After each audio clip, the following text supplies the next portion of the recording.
ఎన్నికల సంఘం విజయవాడలో నిర్వహించిన సమావేశానికి వైసీపీ తరఫున ఆ పార్టీ రాజ్యసభ సభ్యుడు విజయసాయిరెడ్డి హాజరయ్యారు. సీఈసీతో సమావేశం అనంతరం ఆయన మీడియాతో మాట్లాడారు. గుర్తింపు లేని జనసేన పార్టీకి ఎలా అనుమతి ఇచ్చారన్న విషయాన్ని సీఈసీ దృష్టికి తీసుకెళ్లామని విజయసాయిరెడ్డి తెలిపారు. జనసేనను ఇప్పటి వరకు బీజేపీ భాగస్వామ్య పార్టీగా పరిగణిస్తూ వచ్చారు.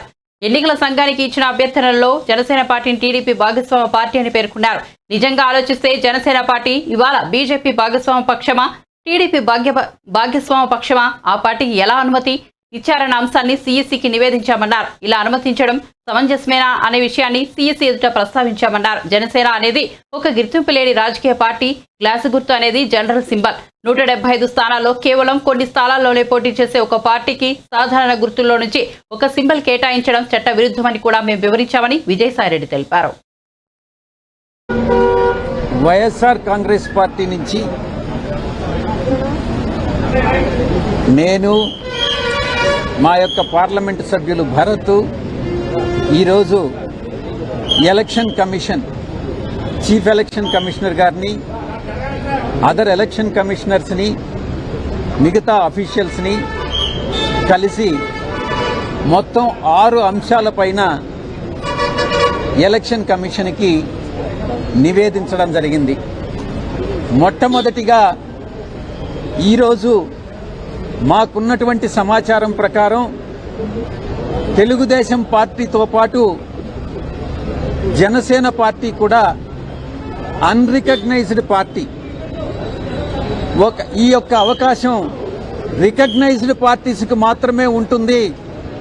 అన్రికగ్నైజ్డ్ పార్టీ అయినటువంటి జనసేనను ఎలా అనుమతించారు అన్నటువంటి విషయాన్ని ఎలక్షన్ కమిషన్ దృష్టికి తీసుకురావడం జరిగింది.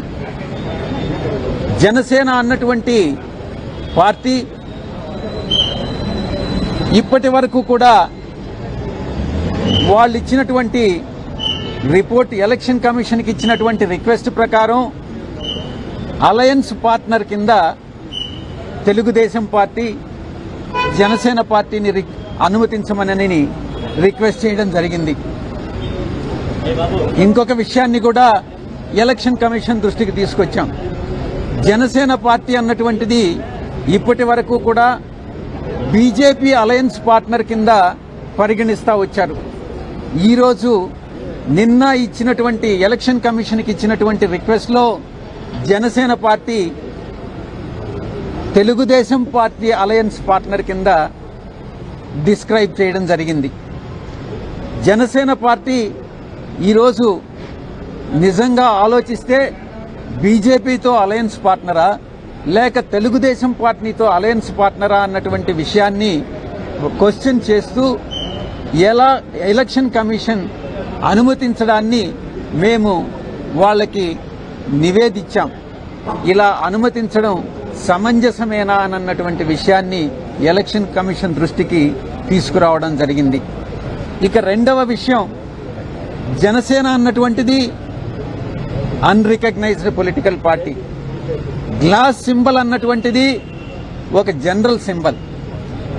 అటువంటి సింబల్ని గతంలో 2019 ఎన్నికల్లో, గడిచినటువంటి ఎన్నికల్లో glass symbol throughout the state ఇవ్వడం జరిగింది.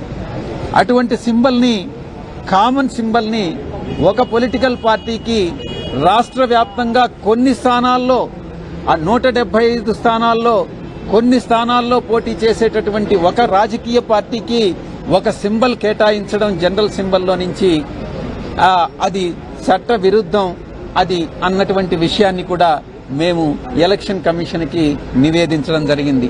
ఈ 2 విషయాలు కాకుండా మరొక విషయం, 3వ అంశం, కోనేరు సురేష్ అనేటటువంటి వ్యక్తి, ఇతను తెలుగుదేశం పార్టీ ఎలక్టోరల్ సెల్లో ఏదో సమ్ పొజిషన్లో ఉన్నాడన్నమాట. ఇతను ఒక బల్క్ కంప్లైంట్ని, ఒక ఇంచుమించుగా 10 లక్షల పైచిలుకు ఓట్లన్నీ కూడా ఆంధ్ర రాష్ట్రంలో బోగస్ ఓట్లు అన్నటువంటి కంప్లైంట్ని chief electoral officer Andhra Pradesh, chief